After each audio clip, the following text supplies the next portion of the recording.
payo, di ba, ma'am? Siyempre po.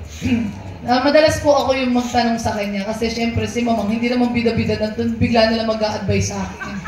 So ako po yung una nagtatanong talaga, Mang, tama po ba to? Mang, okay po bang atake to? Mang, ganito po ba dapat? Laging dapat mag-approach kay mamang ng mga ganun. Kasi veterano na po si mamang. At saka, kagaya nga po sinabi ko kanina kay Tito Lars, talaga nilulook up ko po siya. Di ba, Mang, sinabi ko sa'yo na, Mang, sana one time makatrabaho po kita.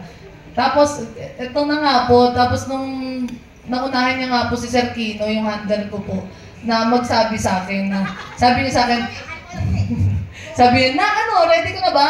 Sabi ko, na ano, ready ka na? Tanga, ako yung, ay, sorry, okay. May tanga? Oo, sabi niya, tanga, ako yung nanay mo. Saan? Tanga talaga, binibini marikit. Tapos siya po yung nag-reveal sa akin. Tapos nung una ko po narinig sa kanya yun, naiyak pa ho ako. Kasi, parang kakabanggit ko pa lang sa kanya na parang, Mang, sana po makatrabaho kita. Tapos nagulat po ako, sa kanya pa rin po nang galing na siya po ang magiging nanay ko. Kaya sobrang kumbaga, dream come true po yung binibini marigate para po kay mama, ay para sa akin, para binigay ni Lord na maging... Parang ayaw mo ako nanay mo, anak ka mamarian. Siyempre ako lang nanay mo. Diba? Tama po.